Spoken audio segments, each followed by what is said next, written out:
ازيكم يا حبايبي؟ عاملين ايه؟ يا رب تكونوا في احسن حال. النهارده هنعمل مسقعه في الفرن. طعمها خطير جدا وشكلها تحفه زي ما انتم شايفين كده، اللهم بارك. شايفين شكلها عامل ازاي؟ جربوا الوصفه وهتعجبكم قوي ان شاء الله. شايفين الجمال؟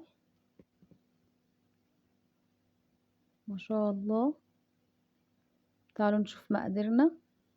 معانا كيلو من البطاطس بتقطع صوابع، ومعانا بتنجان كنت رشه عليه ملح، او بتنجان رومي مقطعاه، وكنت رشه عليه ملح وسايباه شويه عشان ايه؟ يصفي الميه اللي فيه.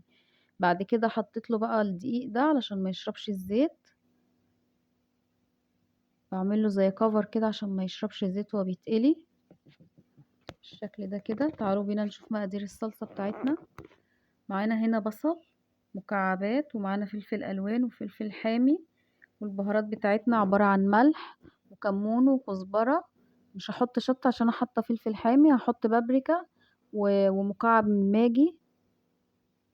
هنا هشوح البصلة كده تشويحة خفيفة، مش عايزاها تحمر ولا اي حاجة. خليها تدبل كده بس في الزيت.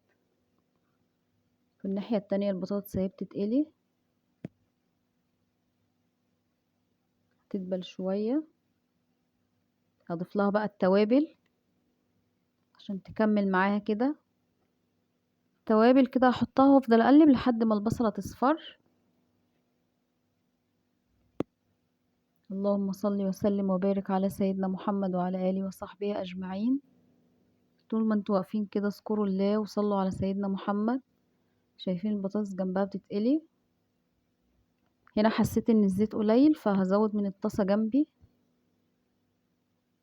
حاسة ان البصل كده مش عامل في الزيت قوي.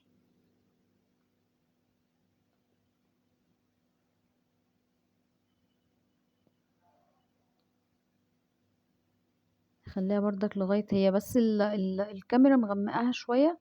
والبهارات اللي هي البابريكا خلت لونها غامق، بس هي كان لونها مصفر.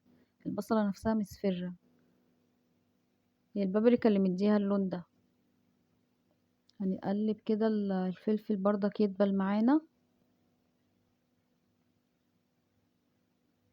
بالشكل ده كده. نقلب كله مع بعض. حط لها معلقة توم واديها تقليبة بردك لغاية ما ريحة التوم تطلع. هفضل اقلب كله مع بعض.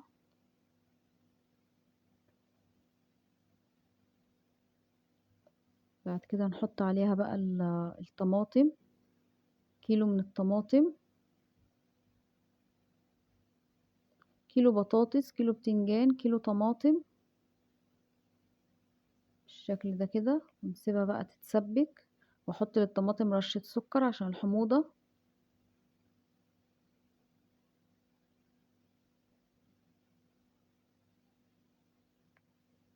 رشة سكر عشان الحموضة.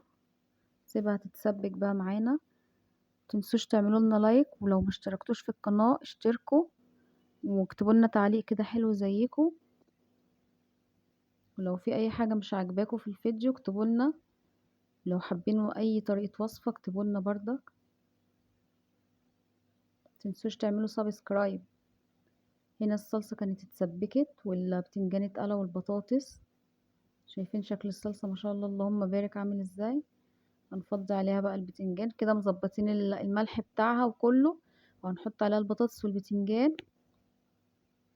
ونقلبهم كده تقليبة مع بعض بالشكل ده كده. قلبنا الصلصة مع البطاطس مع البتنجان. هنفضيهم بقى في صينية عشان ندخلهم الفرن. نفضي كل المسقعة دي كده في الصينية ونرصها.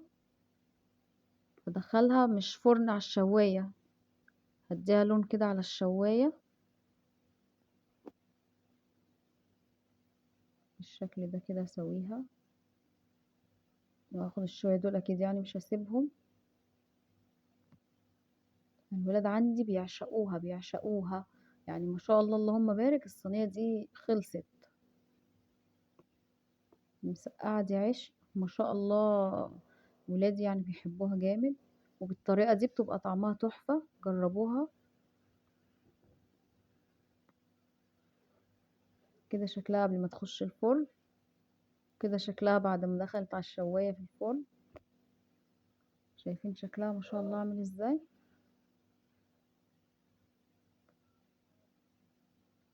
جربوا الوصفة وربنا يحسن ما بين ايديكم. شايفين الطراوة بتاعتها.